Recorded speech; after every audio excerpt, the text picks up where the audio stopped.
2019 has been another great year for Little Village Foundation. Over the last 5 years, we've released nearly 36 albums from an ever-widening range of artists that deserve attention. This summer, we presented 5 of this year's artists at Berkeley's Freight and Salvage for an evening of performances that were as touching and stimulating as they were diverse. Well, trouble and hard times, Lord, I can spot 'em. I fell from the top rung down to the bottom. How low can you go when you're sinking in the deep end? I can feel it in my bones. I'm living with the blues again. The first poem I'm going to read for you guys is called A Paper and a Pen. The title alone has so much power because, like I said, I'm from Somalia. I came here as a refugee. And Somalia is one of the 7 countries on Trump's new Muslim ban, which means that if that ban had been put into place 15 years ago, I wouldn't be standing in front of you. I don't know where I'd be. Would I be looking for a next meal, looking for a place to sleep, or worse? Dear Mr. President, in those 7 countries, children can't even go to school.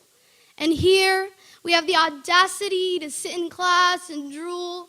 So many children wish for an education with no limitation, but they live in a nation where little boys learn about war way before they learn their ABCs, while their families are thirsty and dying of disease.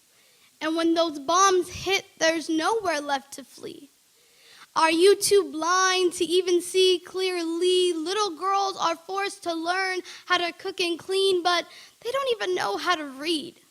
Bounded to child marriages, well, they will never be free. Our countries are starving, and our blood is oozing down the street. I leave in 5 days to go study physical and chemical biology at Harvard.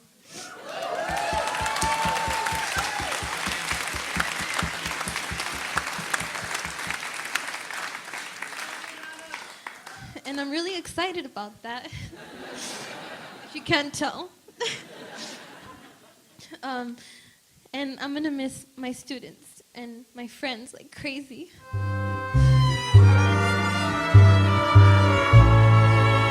Contigo aprendí a ver la luz del otro lado de la luna. Contigo aprendí que tu presencia no la cambio por ninguna. Aprendí que puede un beso ser más dulce y más profundo, que puedo irme mañana mismo de este mundo.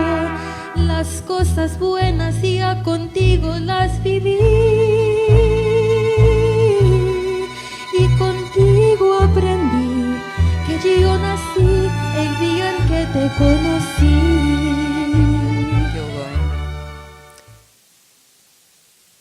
I found myself 2 days after El Paso sobbing uncontrollably. It wasn't just what was happening on the television set. It was just the name, El Paso.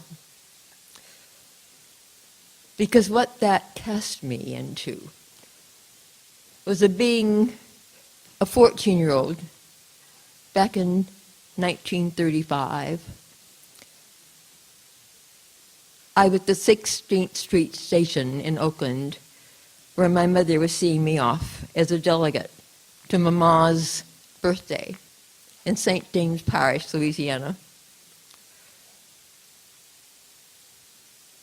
As she pinned my ticket to my lapel and put me on the train, she said, "When you get to El Paso, Betty, be sure to look for the waiter, the porter, because that's where you cross the Mason-Dixon line," which I'd never heard of until then.